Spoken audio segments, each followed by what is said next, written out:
What's up, guys? So a lot of you guys have completed your quest in Gray Zone Warfare and are heading to more of a PvP focus now as you turn your attention to some of the late game stuff to do. As we know, there's not much after the quest that you can do, so a lot of people are focusing on PvP. Well, if you're interested in that, you've clicked on the right video. In this video, I'm going to go over some of my clips from PvP where we engage in close quarters combat and even some medium to longer range engagements. Also, I've had a few people ask where are my guides for all the late endgame tasks. Fear not, I have one hefty video with chapters coming out this week that has all the endgame tasks for your locations and where to find them. Okay, so before we even get into the juice of it, let's talk about a couple of the PvP points you should take into every engagement. Also, feel free to share some of your tips in the comments down below that can help some players that are watching this video if you feel like you have some good, helpful information about PvP. A couple of the first few PvP tips that you should know that you should have a basic understanding and knowledge going into every gunfight. The current meta is 5.56. It outperforms 5.45 and 7.62 significantly. I would recommend if you have Gunny level 3 to use M855A1, and if you don't have Gunny 3 or want a good alternative, use the 855AP green tip ammo. You can purchase this at Gunny level 2, but also you can farm it pretty successfully and efficiently from military AI. This is a really well-performing round and definitely has my recommendation as well as being the second best overall round in the game. Also, if you don't want to use an assault rifle, I've heard 7.6251 with the M700 is actually performing really solid in terms of one-tapping people in the chest. So if you want a little bit more of a sniper build or an alternative, that is also a different option than just the 5.56 assault rifle meta. The next point you should know, armor has different tier levels, and you can reference my armor video down below as far as what protection levels and materials. However, for a quick rundown, Tier 3A is the base into Tier 3A plus into Tier 3, then 3 plus. However, the materials do matter, so make sure you watch that video to get a good understanding of what armor you should be wearing and which one I'd recommend for you to take into gunfights. For one, we all know how crazy strong the AI can be, so damn annoying sometimes when you're fighting. Fighting somewhere where you can limit the interaction of AI in PvP fights is big, but also can be utilized to your advantage. If you can move through an area leaving the AI alive to make them trigger from enemy movement when they're pushing towards you or moving around a POI, that's a very important key that you can have super helpful information about where the enemy may be at, so before a fight even starts you can have the AI triggering and then giving you location callouts. The last point is the top PvP areas I've found the most success in terms of running into other players, in terms of making it balanced against the other AIs, and making sure you're having the most enjoyable fights. Fort Nereith is large open scale combat, and CQB when you get into the headquarters, so that close quarter combats is also very, very relevant in Fort Nereith. But as of late, probably the last few nights, I've been seeing a lot of Fort Nereith PvP, and it's been really, really fun to play in. Just because there's not a super duper huge amount of AI that can overrun you like something like Tiger Bay or Midnight Sapphire, Fort Nereith has a really good open landscape and definitely allows for some of the more enjoyable fights, especially when you're trying to push into headquarters and somebody's holding you down, something like that. Definitely one of my favorite places to PvP right now. Hunter's Paradise can be a fun place as well, but a lot of vegetation here can be dangerous against some of those players who may have just been camped down somewhere. Banpa is a common favorite. Buildings and limited vegetations and towns always a fun fight. However, the AI can definitely be annoying here and getting in the way of some fun fights. Also, YBL is kind of a general base area, as most of you have probably gone through it for your quests. But as more players level up, this area seems a little bit more quiet in my opinion. I haven't seen as much PvP as it once was there. But YBL is always one of the base areas. Especially, I guarantee you, once obviously we wipe again, this is going to be one of the more prevalent areas where PvP is going to be at. And then obviously as people level up, you're going to see the later places move on. The last place is raiding enemy faction bases. This can be a little daunting and a bit of a long run, but this is some of the best action I've had playing this game. It's some of the most stressful, most fun, and most strategical pushes you can try and get with your faction members or friends before you push into an enemy base. This is by far something I recommend trying if you haven't done it yet. Try and get some people on your server, maybe some people from my Discord, wherever. If you have people that play the game, try and snag up a group of people to play and push some bases. It's really fun to do. I haven't actually successfully been able to breach a base. I've been really close, but it is really fun, and I definitely recommend doing it. Okay, so after remembering those important tips, let's talk about some of these couple clips I'm going to go over with you guys. And you can take some of these information and these bits and put it into your gameplay and see if it helps you out. And maybe it does, maybe it doesn't. But if it does, make sure you drop that like, drop that sub for more Gray Zone Warfare guides. Let's hop into one of the first clips now. All right, guys, so for our first clip, it's going to be something really simple. It's not a crazy play I make or anything like that, but the main thing that I want to show you here is I want to talk about right hand peaks. So right hand peaks in terms of right hand versus left hand. If you don't know, when you're peeking a wall using a right hand side, you are only showing a smaller portion of your body because you are swinging with the gun on your right hand. You're in Gray Zone Warfare, the gun is being carried primarily on your right hand. Okay, now if you do lean to the left, it kind of puts it a little bit to the left hand side. However, most of the time, 95% of the time, when you are shooting your gun or walking, it is on your right hand side.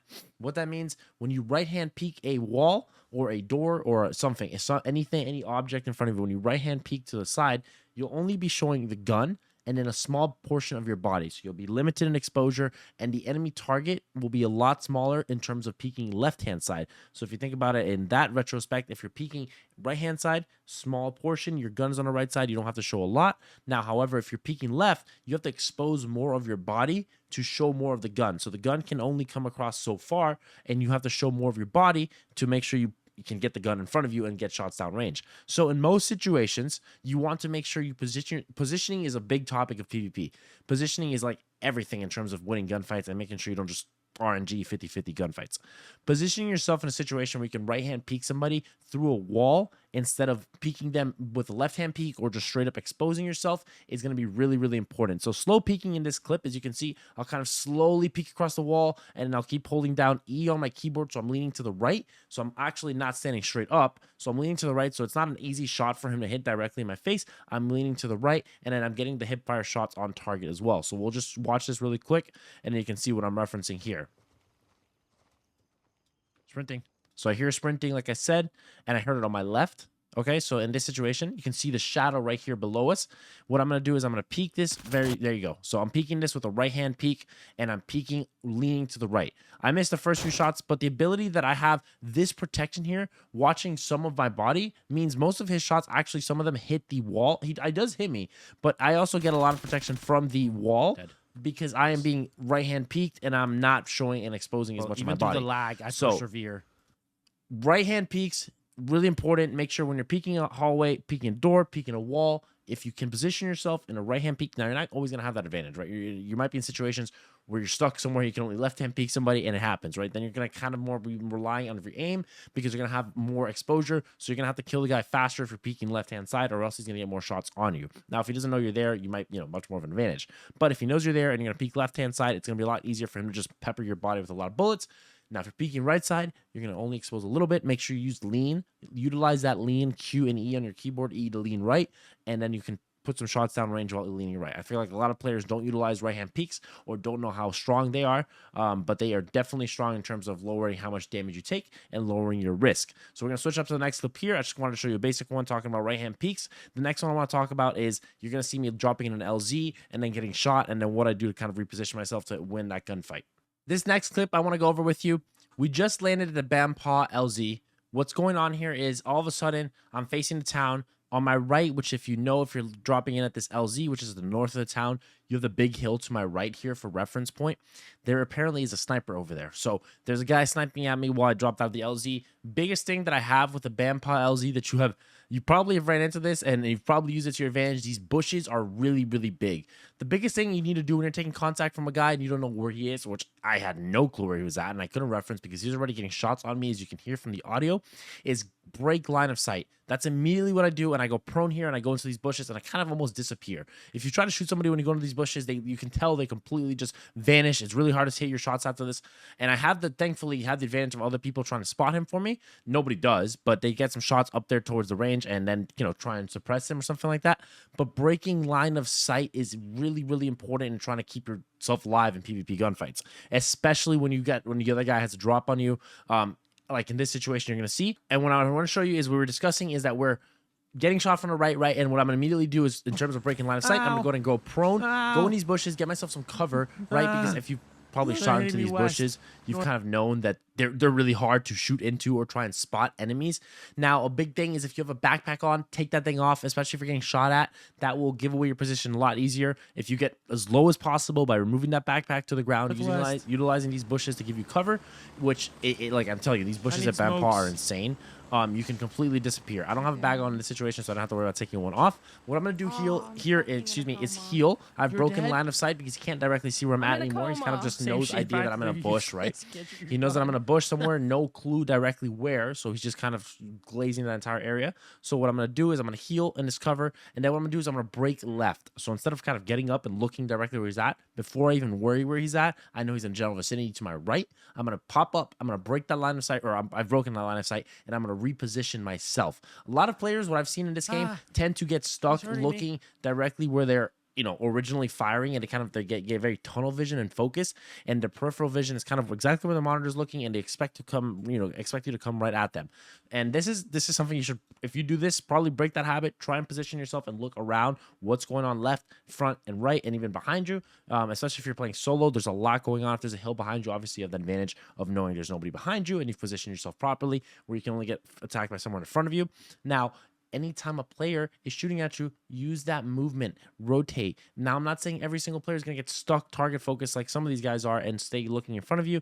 Don't push a guy going right at them. That's just going to get you killed. Most of the time, a player's just looking in front of them, and it's going to be very easy for them to spot you before you spot them. In this case, if I was able to stand up in those bushes where I was healing at, I most likely would have been dead because he was looking right in that area. I wouldn't have seen him, and he would put me down before I was able to rotate and reposition myself.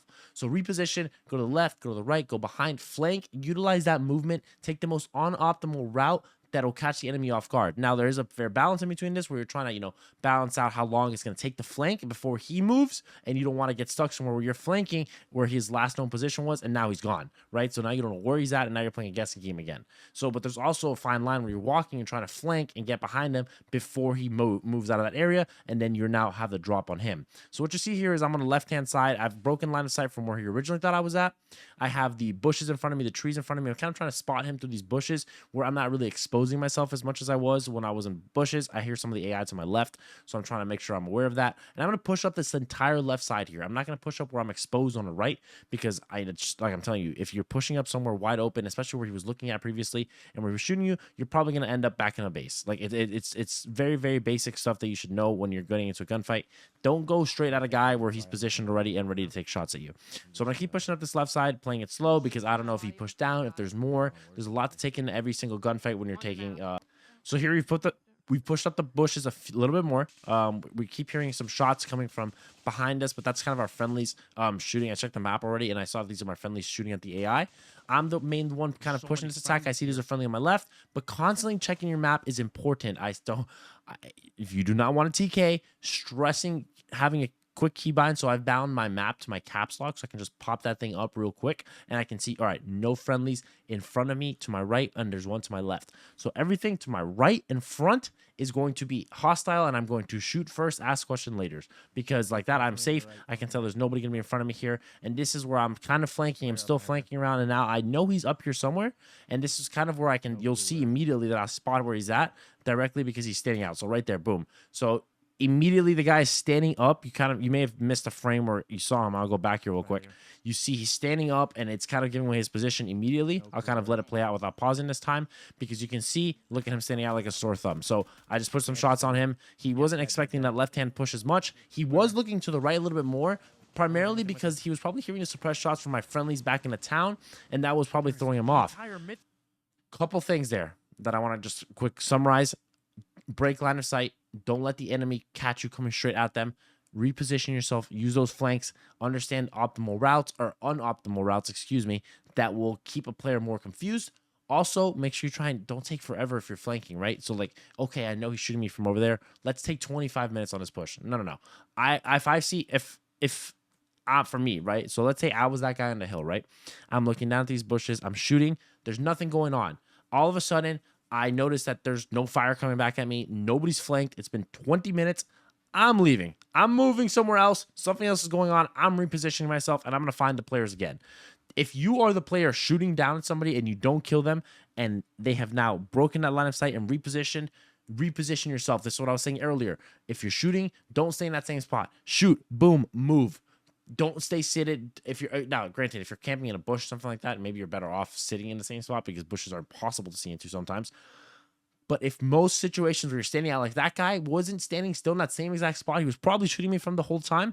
I probably wouldn't have been able to find him. If he swung left, if he swung right, he would have known that I was pushing up to him, and then he would have been able to have the advantage and the drop on me. So that's really important. Movement is key in this game in terms of PvP. A lot of things that a lot of players don't do, utilize their movement. You know, look left, look right, look in front of them. If you're positioning yourself, make sure you have cover behind you so you don't have to worry about getting pushed in the back. A lot of these little things that you can take in each gunfight that I make sure I try and process. Most of the time, I have the base game knowledge to understand where to win these gunfights and what to implement and how to make sure I am playing to the best of my level. There's a lot to take into each gunfight. Obviously, the game, sometimes there's bugs and stuff that can happen, the input latency or the server desyncs. Some of these stuff, it's just inevitable, right? I can't give you tips to fix that stuff because we kind of adapt the game how it is right now, and then hopefully over time it gets better, and then PvP gets better, right? So there's certain things that I can't necessarily teach you, but there's certain base things that I kind of want to give you the way my brain processes this information and then share it with you guys, because I'm on stream, right? So I'm talking a lot, I'm yapping a lot in my chat, but I'm also processing information really fast. That's why I've kind of always, I would consider myself pretty solid at FPS games, because I can process information fast and react. Now, I want to share that with you guys. So if this stuff kind of helps you, these kind of like deep dives into the gameplay and into clips and stuff like that, definitely let me know down in the comments, and I'll do more videos like this, especially if you watch me on stream and you have some questions about that stuff. I can definitely help you out. Just, you know, I want to be as informative as I can to you guys in the community. So hopefully these videos do help you out, guys. If it did, make sure to drop that like, drop that sub for more Gray Zone Warfare guides and information. Also, additionally, you can catch me live streaming over on YouTube, also on Twitch. We've hit some awesome goals over on Twitch and YouTube. Realistically, we've just been blasting through goals. I'm super grateful for an awesome community. So I want to say thank you.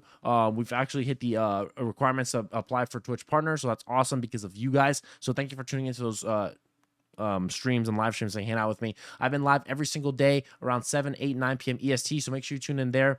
And I'll catch you guys over there, over here, wherever. I love you guys. Thank you for watching my video. I appreciate you guys. Have a great weekend. Have a great day. Peace.